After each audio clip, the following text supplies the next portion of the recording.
Hello student, स्वागत है आप सभी का अपने YouTube channel team JSBS academy पर। तो कैसे हैं आप सब? उम्मीद करते हैं कि आप सब ठीक ही होंगे।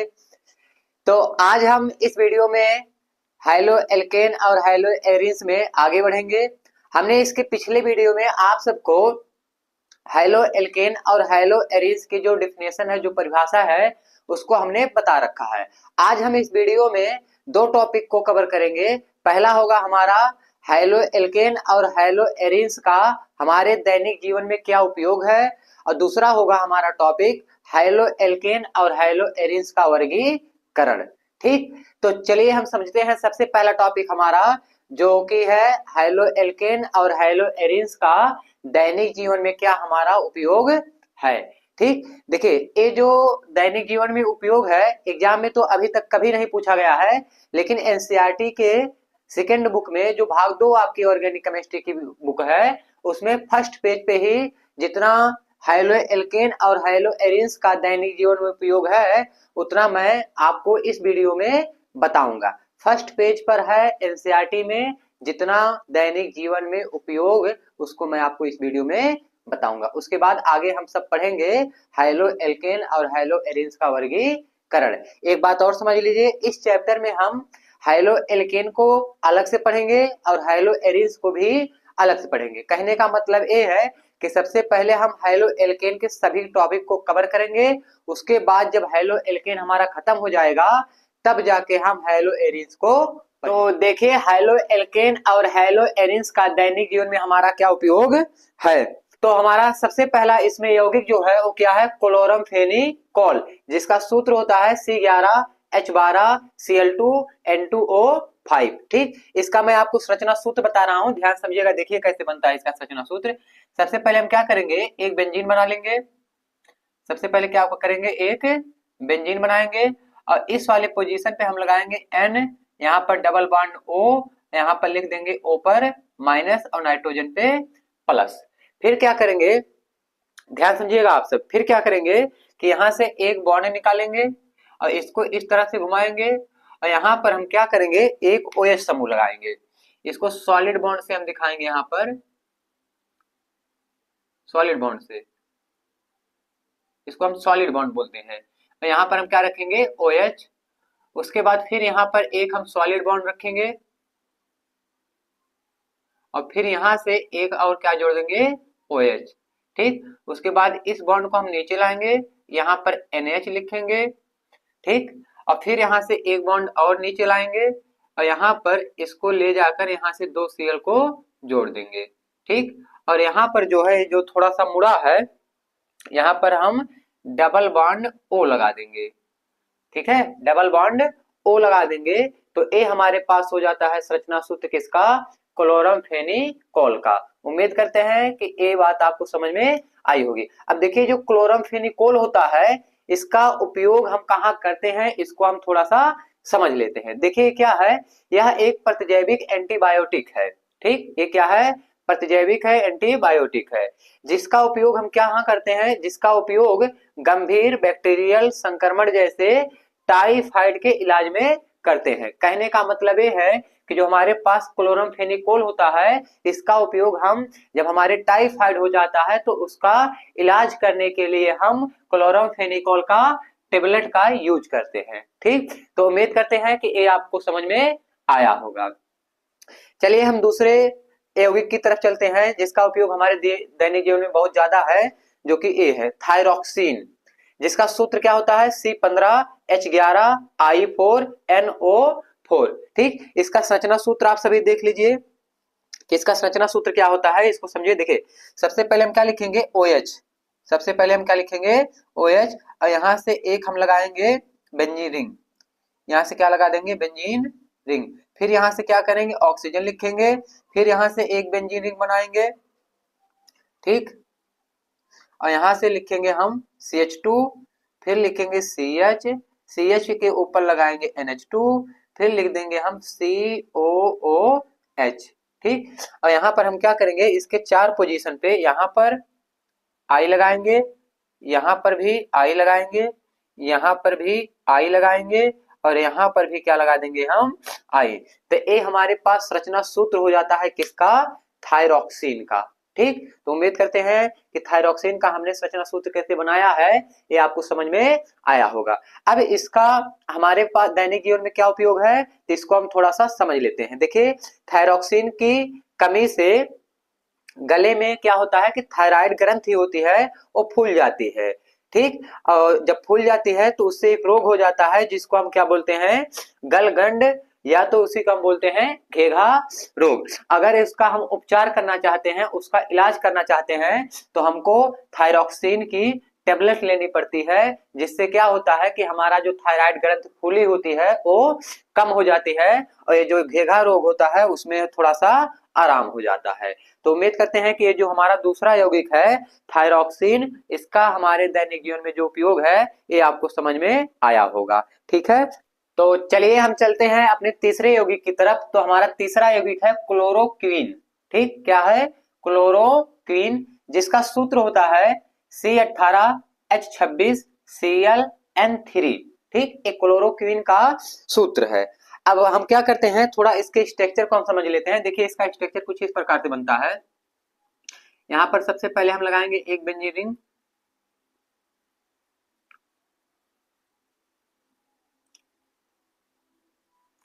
ठीक, और यहाँ पर हम लगा देंगे एक Cl।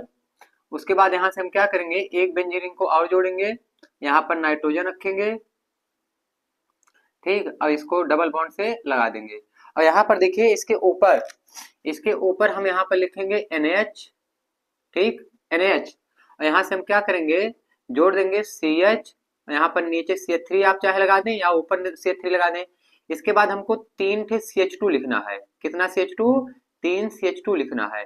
3 CH2 लिखने के बाद हम क्या करेंगे, एक नाइट्रोजन लिखेंगे, एक नाइट्रोजन, और इससे हम क्या करेंगे C2H5 और C2H5 को जोड़ देंगे। हमारा ये रचना सूत्र बन जाता है किसका, क्लोरोक्वीन का। अब इसका उपचार, इसका जो उपयोग होता है हमारे दैनिक जीवन में, वो होता है मलेरिया के उपचार में। अगर आपको मलेरिया हो जाती है तो उसमें डॉक्टर साहब आपको एक टेबलेट देते हैं उसके उपचार के लिए, जिसमें क्या होता है, क्लोरोक्वीन, जिसका सूत्र ए है। हमने इसका स्ट्रक्चर आपको बता दिया है। ठीक, उम्मीद करते हैं कि आपको ये बात समझ में आई होगी। चलिए चलते हैं हम अपने चौथे यौगिक की तरफ, जिसका नाम है हैलोथेन।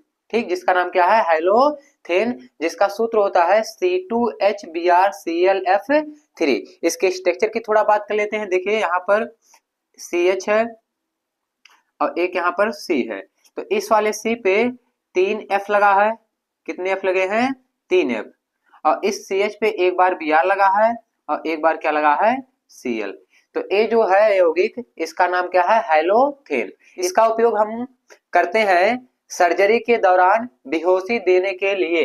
तो अब बेहोश करने के लिए जब सर्जरी होती है तो थोड़ा सा बेहोशी देने के लिए हम किसका उपयोग कर लेते हैं, हैलोथेन का। लेकिन बेहोश करने के लिए सबसे पहले हम क्लोरोफॉर्म का यूज करते थे, लेकिन इस समय हम क्लोरोफॉर्म के स्थान पे किसका उपयोग करते हैं, हैलोथेन का। ठीक, और भी ऐसे कई यौगिक हैं जिनको मैं अगर आपको बताऊं तो 1 घंटा तो इसी को बताते लग जाएगा कि कितने यौगिक हैं हाइलो एल्केन और हाइलोरिन्स के, जिनका हमारे दैनिक जीवन में बहुत ज्यादा उपयोग है। तो एनसीईआरटी में ये 4 दिए थे, तो हमने एनसीईआरटी को देखते हुए ये चारों आपको बता दिया है। ठीक, अब हमारा अगला टॉपिक है, ये टॉपिक हमारा खत्म हो गया है। अब हमारा अगला टॉपिक है कि क्लासिफिकेशन ऑफ हाइलो एल्केन। अब हमने हाइलो एल्केन और हाइलो एरिन्स के बारे में जान ही लिया था, और हाइलो एल्केन हाइलो एरिन्स का दैनिक जीवन में क्या उपयोग है उसको हमने अभी अभी जाना है। ठीक, अब हम क्या करेंगे, ये जो हमारा हाइलो एल्केन और हाइलो एरिन्स है, इसका हमारे दैनिक जीवन में क्या उपयोग है इसको हमने देख लिया है। अब हम पढ़ेंगे हाइलो एल्केन और हाइलो एरिन्स का वर्गीकरण। लेकिन हमने आपको शुरू में ही बता दिया था कि हाइलो एल्केन को हम अलग से पढ़ेंगे और हाइलो एरिन्स को हम अलग से पढ़ेंगे। इसलिए हमारा जो आज का पहला टॉपिक नहीं दूसरा टॉपिक है वो क्या है, halo classification of halo alkane, halo alkane का वर्गीकरण। अब देखिए, वर्गीकरण हम कई प्रकार से करेंगे, तो इसमें सबसे पहला जो हमारा वर्गीकरण होगा उसको आइए समझते हैं। देखिए, सबसे पहला वर्गीकरण हमारा है on the basis of on the basis of number of hydrogen atom, number of hydrogen atom. इसका मतलब क्या है, इसको समझ लीजिए। हाइड्रोजन परमाणुओं की संख्या के आधार पर, हाइड्रोजन परमाणुओं की, हाइड्रोजन परमाणुओं की संख्या के आधार पर क्या करेंगे हम, हाइड्रो एल्केन का वर्गीकरण। किसके आधार पर, हाइड्रोजन परमाणुओं की संख्या के आधार पर। तो हाइड्रोजन परमाणुओं की संख्या के आधार पर हाइड्रो एल्केन का वर्गीकरण हम 4 प्रकार से कर सकते हैं। कितने प्रकार से, 4 प्रकार से कर सकते हैं। या तो इस तरह हम बोले कि हाइड्रोजन परमाणुओं की संख्या के आधार पर जो हाइड्रो एल्केन होता है वो कितने प्रकार का होता है, 4 प्रकार का होता है। कौन कौन होता है, आइए समझते हैं। देखिए, सबसे पहला जो हमारा हाइड्रो एल्केन होता है वो होता है mono hydro alkane, mono hydro alkane. इसकी हिंदी और इंग्लिश दोनों एक ही है, ठीक, मोनो हाइड्रो एल्केन। दूसरा होता है di hydro alkane, di hydro alkane. तीसरा है tri hydro alkane, tri hydro alkane. और जो हमारे पास चौथा है वो है पॉली हाइड्रो एल्केन, ठीक, क्या है, पॉली हाइड्रो एल्केन। उम्मीद करते हैं कि ये आपको समझ में आया होगा, ठीक। फिर से आप समझिए, हम क्या कर रहे हैं, हाइड्रो एल्केन का वर्गीकरण कर रहे हैं, ठीक, किसके आधार पर, नंबर ऑफ हाइड्रोजन के आधार पर, हाइड्रोजन परमाणुओं की संख्या के आधार पर हम क्या कर रहे हैं, हाइड्रो एल्केन का वर्गीकरण। तो हाइड्रो एल्केन का वर्गीकरण हाइड्रोजन परमाणुओं की संख्या के आधार पर 4 प्रकार से कर सकते हैं। पहला हमारा है मोनो हाइड्रो एल्केन, हिंदी में भी भैया इसको हम क्या बोलेंगे, mono hydro alkane, mono hydro alkane. Hindi में भी इसको हम क्या बोलेंगे, मोनो हाइड्रो एल्केन। दूसरा हमारे पास है डाई हाइड्रो एल्केन भैया, दूसरा क्या है, डाई हाइड्रो एल्केन। और तीसरा जो हमारे पास है वो है tri hydro alkane, tri hydro alkane. और जो हमारा चौथा है वो हमारे पास poly hydro alkane, poly hydro alkane, ठीक। ये चौथा हमारे पास क्या है, पॉली हाइड्रो एल्केन। अब हम एक एक को डिटेल में समझने का प्रयास करते हैं। देखिए, सबसे पहले हम समझेंगे कि मोनो हाइड्रो एल्केन क्या है, कैसे पहचानेंगे कि कौन सा यौगिक मोनो हाइड्रो एल्केन कहलाएगा। तो ध्यान से समझिएगा, मोनो हाइड्रो एल्केन उसको हम बोलेंगे जिसमें केवल एक हाइड्रोजन परमाणु हो, जिसमें केवल क्या हो, एक हाइड्रोजन परमाणु हो, उसको हम बोलते हैं मोनो हाइड्रो एल्केन। कहने का मतलब इनमें लिख देते हैं, इनमें केवल एक हाइड्रोजन परमाणु होता है, हाइड्रोजन परमाणु होता है। तो ऐसे यौगिक को हम मोनो हाइड्रो एल्केन बोलेंगे, या ऐसे हाइड्रो एल्केन को मोनो हाइड्रो एल्केन बोलेंगे जिसमें केवल एक ही हाइड्रोजन हो, उसको हम क्या बोलेंगे, मोनो हाइड्रो एल्केन। जैसे एग्जांपल लिख सकते हैं हम सब, एग्जांपल अगर मैं यहां पर लिख दूं CH3X, CH3X। अब देखिए इस यौगिक में हाइड्रोजन परमाणु संख्या कितनी है, एक, इसलिए इसको हम क्या बोलेंगे, mono hydro alkane, mono hydro alkane. उम्मीद करते हैं कि ये बात आपको समझ में आ रही होगी कि किसको हम मोनो हाइड्रो एल्केन बोलेंगे। तो जिस हाइड्रो एल्केन में केवल एक ही हाइड्रोजन होगा उसको हम बोलेंगे मोनो हाइड्रो एल्केन। और एग्जांपल समझते हैं, जैसे देखिए लिख दें CH3CH2Cl। तो ये भी आपका क्या है, मोनो हाइड्रो एल्केन। क्यों, क्योंकि X हाइड्रोजन है, हाइड्रोजन के स्थान पे हम Cl, Br, F, I कुछ भी लिख सकते हैं, ठीक। तो ये आपका क्या है, मोनो हाइड्रो एल्केन। एक एग्जांपल और ले लेते हैं CH3CH2F। तो ये भी आपका क्या है, मोनो हाइड्रो एल्केन है। और देखिए जैसे एग्जांपल C2H5I, ये भी आपका क्या है, मोनो हैलो एल्केन है। क्यों? क्योंकि इसमें हाइड्रोजन परमाणु की संख्या केवल कितनी है, एक है। तो जिसमें केवल हाइड्रोजन परमाणु की संख्या एक होती है उसको हम मोनो हैलो एल्केन के नाम से जानते हैं। तो उम्मीद करते हैं कि मोनो हैलो एल्केन आपको समझ में आया होगा। आइए हम समझते हैं डाई हैलो एल्केन के बारे में। ठीक, किसके बारे में, डाई हैलो एल्केन के बारे में। तो डाई हैलो एल्केन में क्या होता है कि इनमें केवल दो हाइड्रोजन परमाणु होते हैं। कितने? दो हाइड्रोजन परमाणु होते हैं, दो हाइड्रोजन परमाणु होते हैं। तो ऐसे हैलो एल्केन को हम डाई हैलो एल्केन बोलते हैं। जिनमें केवल दो हाइड्रोजन परमाणु होते हैं उसको हम क्या बोलते हैं, डाई हैलो एल्केन। आइए कुछ एग्जांपल से हम इसको समझते हैं। देखिए, जैसे अगर हम लिख दें CH2X और यहाँ पर लिख दें CH2X।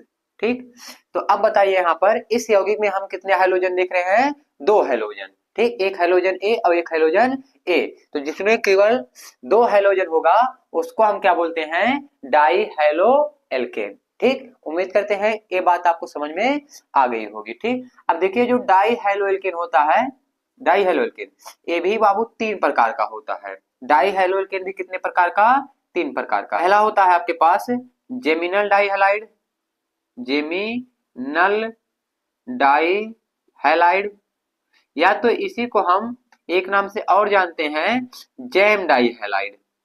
चाहे आप जेमिनल डाई हैलाइड बोलिए या तो इसको हम क्या बोल सकते हैं, जैम डाई हैलाइड। इसकी हिंदी और इंग्लिश दोनों एक ही है।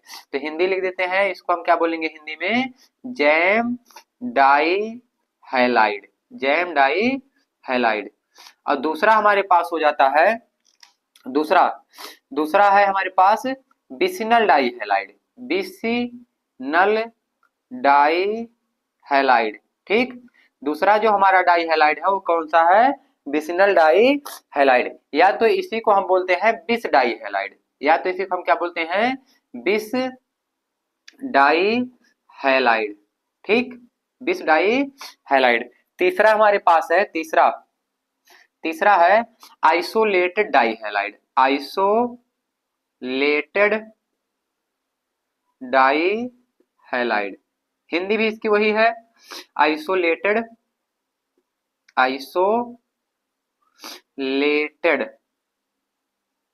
Die halide.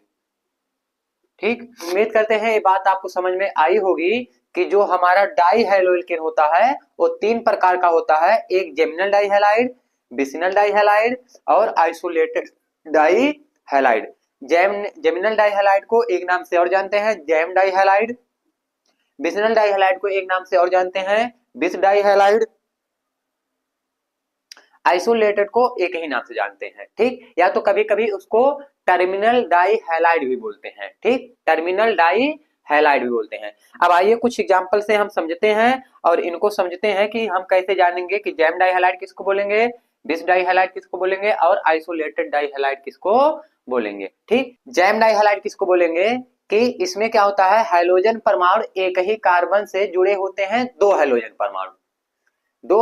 परमाणु एक ही कार्बन से जुड़े होते हैं या एक ही कार्बन पे दो हाइड्रोजन परमाणु लगे होते हैं, तो उसको हम बोलते हैं जैम डाई हैलाइड है। देखिए इसको हम लिख देते हैं, दोनों हाइड्रोजन परमाणु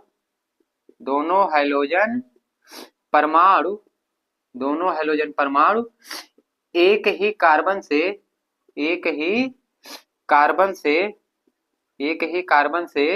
जुड़े होते हैं, तो इसको हम बोलते हैं जैम डाई हैलाइड। ठीक, उम्मीद करते हैं कि ये बात आपको समझ में आई होगी कि जैम डाई हैलाइड किसको हम बोलेंगे। तो जैम डाई हैलाइड में क्या होता है, दोनों हाइड्रोजन परमाणु एक ही कार्बन से जुड़े होते हैं। आइए इसको हम एग्जांपल समझते हैं। जैसे यहाँ पर लिख दें CH2X और यहाँ पर क्या लिख दें X। तो इसमें देखिए दोनों हाइड्रोजन परमाणु जो है वो एक ही कार्बन से जुड़े हैं, इसलिए इसको हम बोलेंगे जेमिनल डाई हैलाइड। और एग्जाम्पल जैसे हम समझ लेते हैं, देखिए और एग्जाम्पल हम यहाँ पर लिख देते हैं। यहाँ पर जैसे हम लिख दें CH2 Cl यहाँ पर लगा दें, यहाँ पर भी क्या लगा दें Cl, इसको हम CH3 कर देते हैं। तो ये भी हमारे पास क्या है, जैम डाई हैलाइड। क्यों?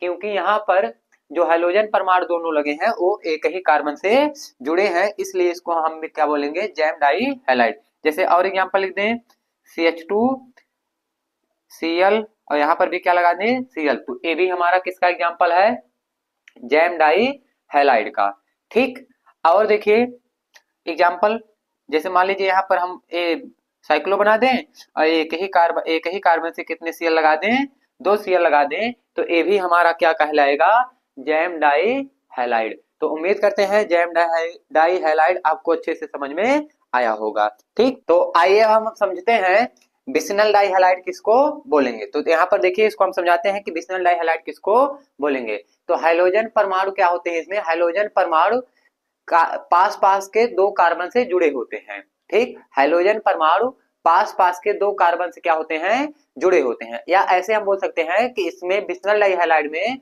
हाइड्रोजन परमाणु पड़ोसी कार्बन से जुड़े होते हैं। किससे, पड़ोसी कार्बन से। एग्जाम्पल समझते हैं, ध्यान समझिएगा। देखिए पहले मैं तो इसको थोड़ा सा बता देता हूं। इसमें